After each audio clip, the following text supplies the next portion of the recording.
Welcome guys, jangan lupa subscribe Sutradara Kata dan klik lonceng notif. Catat, ini alur cerita film made in Hollywood, Kick-Ass. Rilis 2010, sutradara Matthew Vaughn, adaptasi dari komik berjudul Kick-Ass. Film bercerita tentang remaja cowok, culun, penggemar komik yang bermimpi jadi superhero. Impian bisa terwujud setelah dia kerjasama dengan dua superhero, yaitu anak cewek imut dan ayahnya, mantan polisi. Lanjut, mereka bertiga sibuk melawan bos mafia untuk memberikan ledakan aksi dan emosi menghibur kita. Yuk langsung dimulai, Kick-Ass. Diawali pemandangan menembus awan, terdengar narasi superhero muncul dari langit. Diganti lagi dengan narasi cowok, tentang keinginan dia untuk menjadi superhero. Di puncak gedung terlihat manusia bersayap, meluncur, mendarat di mobil. Kata suara cowok tadi, tubuh remuk itu bukan aku karena aku adalah Kick-Ass. Film baru mulai, cerita mundur 6 bulan lalu ke sebuah SMA, seorang cowok tiba, dia pemilik suara tadi. Cowok ini Dave, tokoh utama kita, rambut keriting mirip Marcel Widianto, dia kacamataan tapi bukan kutu bukuan. Di kelas, selalu ke gap membayangkan guru sastra Inggris. Kelas bubar, Dave melihat cewek ini, Katie. Cewek yang dia suka. Wow, Katie memanggil gorgeous. Tak ada orang lain di sini. Dave happy dipanggil oleh gebetan. Padahal panggilan itu untuk Erika, teman Katie. Dave GR. Kasih ya. Oh, no. You meant...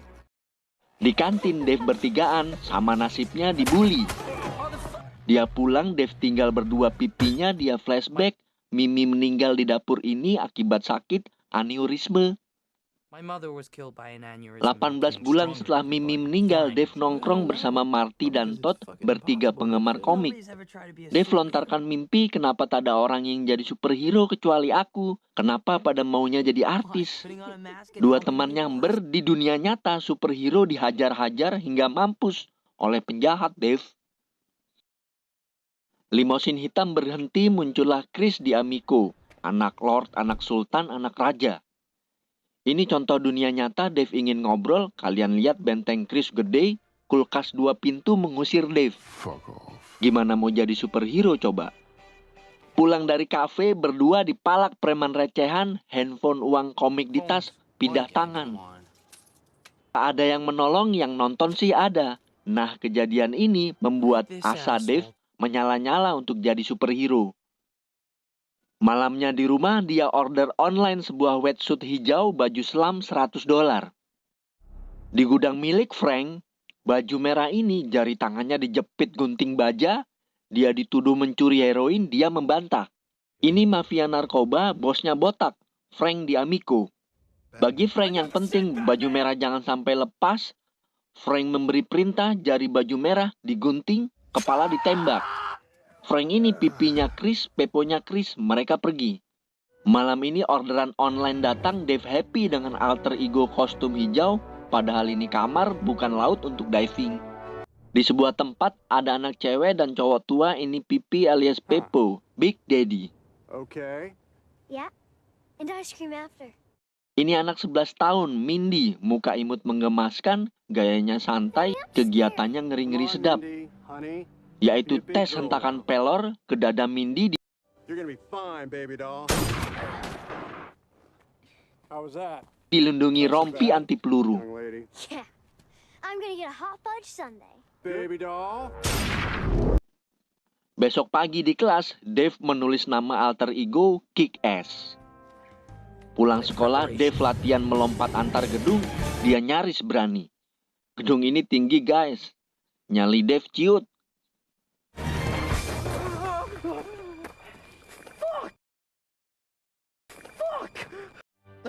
Nah, pulangnya bertemu preman lagi, Dave bertekad menghentikan aksi pencongkelan mobil, pasti berhasil. Perut Dave ditusuk. Dave ditabrak, Kick-Ass terkapar, gagal jadi superhero. Di ambulan dia begging-begging pada petugas medis untuk merahasiakan kostum hijau. Oke deal, badan dia polos ditutup selimut. Di apartemen, Big Daddy punya multi senjata, dia mengincar Frank dan anggotanya. Wajah mereka semua ada di dinding, semua hasil lukisan Big Daddy. Sekarang Mindy ulang tahun. Dia happy banget mendapat hadiah 2 pisau lipat besar, kecil-kecil badass. Daddy, look. Di gudang, Joe dapat lampu hijau untuk menyiksa satu orang lagi terduga pencuri narkoba. Caranya panggang di ruang oven kayu 1000 derajat, tulang lumer, badan jangan ditanya, kalian lihat aja di kaca. Skenario maju beberapa bulan, Dave sehat total, tubuhnya aman. Tapi jiwa Dave bahaya. Karena di sekolah tersebar gosip, Dave gay, homo, pernah ditemukan telanjang. Dave's what? Katie aja tahu gosip ini. Di depan loker, tahu-tahu Katie benar-benar manggil Dave karena tak ada Erika. Hey, Katie ingin curhat ngopi-ngopi cantik di toko komik Atomik di lain waktu. Kata Todd dan Marty, jangan GR Dave. Katie nice karena dia tahu kamu gay ditemukan telanjang oleh perawat. Man, did you see that? Hari-hari lewat, mimpi jadi superhero tetap lanjut dibantu sentuhan media sosial. Oh yeah. Dave membuat akun MySpace, aku pahlawan bertopeng di New York. Me? Apa tugas Kick-Ass versi 2.0 alias babak 2? Malam ini dia mencari kucing hilang. Di dekat tempat Dave, Frank dikejar-kejar geng yang ngamuk karena anak buahnya hancur dipanggang oven kayu. Akhirnya Dave siap mengambil kucing hilang, tubuh dia jatuh. Frank tumbang tersandung, babak belur dihajar 3 orang, Dave membantu. Dia jadi superhero pakai tongkat polisi. Dave terdesak minta tolong cowok ini telepon 911. Cowok malah heboh nonton superhero hijau, semua handphone merekam. CCTV Cafe juga merekord. Dave akan ditusuk pisau tapi bertiga mundur melihat banyak orang merekam video. Aku Kick-Ass, kata Dave. Dia selamat. Lanjut media sosial ramai, televisi heboh, Kick-Ass viral trending. Penonton YouTube tembus 25 juta. Di kamarnya, Dave mengecek akun MySpace teman Kick-Ass terus bertambah. Hari berlalu, bertiga masuk toko komik. Kick-Ass benar-benar happening. Macam-macam merchandise dijual di sini, produk andalannya baju hijau. Talkshow TV nasional membahas. Kostum hijau nggak banget sih, tapi soal keberanian, Kick-Ass nggak ada lawan. Di sini Mindy nonton TV, dia suka aksi Kick-Ass, tapi Big Daddy bilang, dia bukan Kick-Ass, tapi Ass-Kick. Ass kick instead. Frank yang pernah ditolong tak suka Kick-Ass, tapi Chris anaknya ngefans. Di kamar, Kick-Ass mengecek email. Wow, ada undangan ngopi cantik dari Katie. Besoknya di toko komik, Katie bilang ingin kirim email pada Kick-Ass. Aku perlu bantuan orang seperti dia. Katie ini sukarelawan penukaran jarum suntik bekas pakai. Dia diganggu satu orang, berdua ngobrol, dan kata Katie, aku nyaman curhat ke kamu, Dave, andaikan kamu tidak gay. Dave bingung merespon, tahu-tahu 2 temannya memberi kode keras. Okein aja, Dave. Tadinya ragu, lalu Dave setuju mengaku gay, artinya of course not. No. malamnya Kick-Ass ke rumah narkoba junkie, mereka anak buah Frank. Jauhi Katie atau aku patahkan kakimu. Kick-Ass melawan pakai alat setrum tapi akan mati oleh pisau. Kick-Ass beruntung, rambut gimbal tewas. Mari kita sambut Hit Girl. Rambut ungu, wajah imut. Cepat, kuat, terlatih. Dia terlihat happy, menyabet-nyabet dan menusuk pedang. Total 8 orang tewas dibunuh. Kick-Ass gemeter jadi penonton. Kulkas 2 pintu masuk menyerang, peluru merobohkan badan dia. Big Daddy jadi penjaga karena Hit Girl ceroboh tidak berdiri merapat ke tembok. $3 juta masuk tas. Hey asshole, jangan lewat pintu depan, kata mulut frontal tapi santai. Hey, asshole. Berdiri di rooftop, Kick-Ass tanya, siapa kau? Aku Hit Girl. Itu Big Daddy. Who are you? Hit Girl melompat ke tempat Big Daddy. Apakah Kick-Ass sudah berani lompat? Tetap, dia nggak punya nyali. Tiba di kamar, pertemuan tadi membuat mental dia down, terpukul. Aku cuma orang bodoh berbaju selam. Aku bukan superhero. Padahal di markas Frank, nama Kick-Ass digosipin sebagai pembunuh. Kata Frank pada Joe, cari dan penggal kepala Kick-Ass. Hit Girl dan Big Daddy datang mencegah penyadapan lokasi Kick-Ass. Kick-Ass polos nggak tahu apa-apa, lalu dia bilang, aku pensiun jadi Kick-Ass. Anyway, Kata Big Daddy, terserah aja. Jika kau butuh kami, pasang status, aku sedang liburan di akun MySpace-mu. Seorang polisi bernama Marcus masuk ke markas Big Daddy. Di dinding terlihat Frank dan jaringannya. Di meja, Marcus melihat komik buatan Big Daddy. Isinya, Big Daddy dan Marcus sahabatan dulu berdua bertugas di Polda Metro. Frank D'Amico mengincar polisi Big Daddy yang jujur. Daddy dijebak jadi polisi pengedar narkoba. Lalu dipenjara 5 tahun, istri Daddy hamil, lanjut depresi dan bunuh diri. Beruntung bayi Mindy lahir selamat, dirawat oleh Marcus. Nah, bebas dari penjara, dia melatih Mindy hingga hari ini. Misinya membunuh Frank. Big Daddy datang, Marcus bilang, aku kangen Mindy dan kau harus waspada pada Frank. Di jalan tak sengaja Frank melihat Kick-Ass yang dia cari-cari. Dia mengintai dan menembak 2 orang. Besoknya di koran, Kick-Ass palsu tewas ditembak. Frank stres, lanjut Chris menawarkan diri untuk mencari Kick-Ass. Belikan aku daftar peralatan di kertas ini, dan harus ada penjahat pura-pura ditangkap, yaitu Pipi harus mengorbankan Tony, anak buah Pipi. Besoknya di TV, Tony Romita, penjahat kelas kakap, baru saja ditangkap polisi. Di toko komik berlima melihat TV, superhero baru bernama Red Mist diwawancara. Dia menelpon 911, memberitahu lokasi Tony Romita. Artinya Red Mist jadi pahlawan kaleng-kaleng, dan Kick-Ass pahlawan ngadi-ngadi berubah jadi gelisah. Karena semua di meja ini ngefans pada Red Mist. Di kamar, dia mengecek MySpace, ada undangan bertemu dari Red Mist. Dave terpanggil lagi untuk beraksi. Akhirnya bertemu, lalu di mobil Red Mist, Kick-Ass norak. Di mobil ini ada iPhone, GPS, dan kabut. Plus rokok untuk ngefly.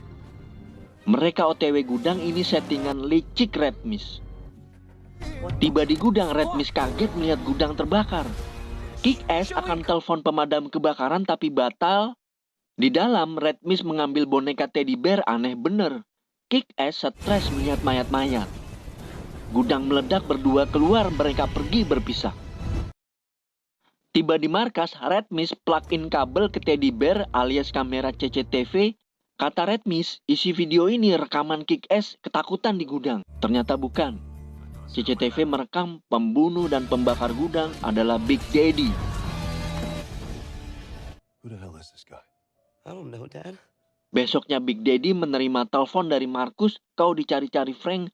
Padahal Big Daddy merasa sudah mematikan semua CCTV, kecuali teddy bear. Kebakaran gudang membuat Dave ingin berhenti total sebagai Kick-Ass, tapi dia harus bertemu Katie. Tiba di rumah Katie, dia membuli Kick-Ass. Dave buka topeng mengaku Kick-Ass dan testimoni bukan gay. Katie stres karena mereka pernah ini dan itu. Kick-Ass seperti Spider-Man mendapat pacar. Di sini Mindy memberi info pada Daddy sebuah alat canggih harga $300.000. Add to shopping cart. Dave pensiun sudah semingguan tidak membuka email. Red Mist mengajak bertemu, padahal ini tipuan Red Mist. Di mobil, Red Mist tanya siapa superhero lain itu, apakah dia bisa bantu kita. Red Mist menyeting penangkapan. Di markas, senjata baru telah datang dan mereka melihat ada notif status, aku sedang libur. Itu dari Kick-Ass. Big Daddy kirim alamat pertemuan pada Kick-Ass. Info diinput ke GPS, di-forward juga ke mafia oleh Red Mist. Mereka masuk safe house yang tidak safe. Red Mist menembak, Hit Girl roboh tapi pakai rompi anti peluru. Anak buah Frank menyerbu, Big Daddy disetrum. Kick-Ass ditangkap. Bazooka diklepto. Bertemu Frank, Red Mist dipaksa menonton live TV show ciptaan Frank. Kick-Ass, Big Daddy berdua ditangkap, dihajar, dipukul, dibabat. Pindah live streaming internet, korek sudah di tangan mafia, tahu-tahu listrik mati, satu orang dead. Mereka mencari-cari korek, ada masker infrared, menembak-nembak, anak buah Frank tewas ditembak. Sore ketemu mereka membakar Big Daddy. Hit Girl isi peluru dipandu teriakan Big Daddy. Dia menyerang pakai mode center di pistol. Sinar membuat mata lawan silau tapi Hit Girl terdesak. Dipandu teriakan Big Daddy, Hit Girl ganti mode serangan. Caranya lawan tetap disorot sinar tapi Hit Girl menyerbu dari samping. 2 tembakan untuk lawan, 1 untuk center.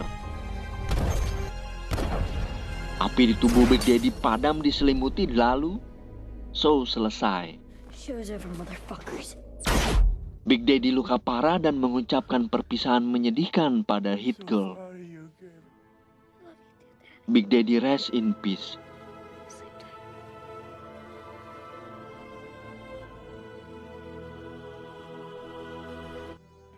Kick-Ass di depan cermin membersihkan luka mental ciut. Hit Girl berkemas memasukkan senjata. Hit Girl melihat monitor pantau CCTV berisi lobi markas Frank. Dia punya misi untuk menyelesaikan apa yang sudah dimulai oleh Big Daddy. Kick-Ass memilih senjata $300.000 dan menerima buku panduan. Pindah ke markas Frank malam ini juga, Hit Girl muncul berpakaian anak kecil. Pintu dibuka mafia, dia mengaku sendiri, bersedih kehilangan orang tua. 4 tewas. Hit Girl melambai ke kamera sebagai kode 5 menit pada Kick-Ass. Di sini Kick-Ass merespon. Dia merasa tidak pernah benar-benar jadi superhero, maka kali ini dia tulus ingin membantu Hit Girl. Walaupun dia takut, dia memasang alat $300.000 dan keluar pintu. Pertarungan 5 menit Hit Girl dimulai. Nyawa-nyawa di lobi dibersihkan. Hit Girl menyambut selusin mafia, berikutnya ledakan-ledakan aksi dari Hit Girl. Peluru habis untuk nyawa manusia ini, mafia lain datang, Hit Girl terdesak, dia sembunyi di island kitchen set. I'm getting the bazooka. Bazooka? Kulkas 2 pintu minta izin pada Lord Frank, artinya Hit Girl akan tewas di bazooka. Bazooka dikokang di menit 05.00. Kick-Ass datang. Semua mampus ditembak-tembak Kick-Ass, Hit Girl selamat. Ini sound efek asli film, ada suara tepuk tangan untuk Kick-Ass.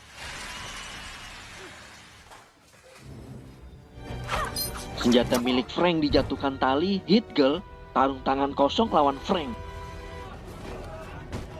Demi menembus kematian 2 orang tuanya, Hit Girl terdesak.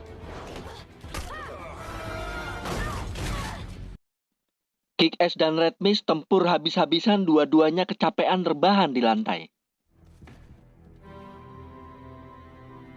Hit Girl babak belur, Frank mengambil pistol. Kamera menyorot ruang gym, hanya ada Red Mist, Kick-Ass pergi. Hei, pilih lawan seukuran denganmu.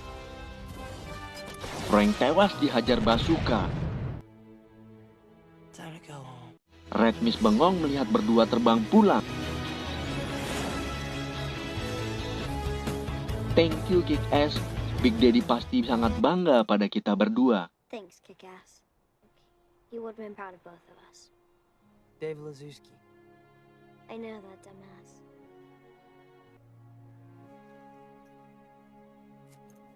Mindy McCready. Kembali ke zaman now, Mindy diantar Marcus. Mindy sekolah di tempat Dave, dia tinggal dengan polisi Marcus, sama seperti ketika Mindy bayi. Kick-Ass sudah tidak ada tapi tidak dilupakan. Dave happy ending dengan Katie, Marty dengan Erika, formasi mereka 212 di toko komik. Kata Kick-Ass, aku sudah membuat pintu masuk ke dunia yang aku impikan sejak aku kecil, superhero. Film ini keren, terima kasih sudah nonton. Gimana menurut kalian? Jangan lupa komen, like, share. Film tamat.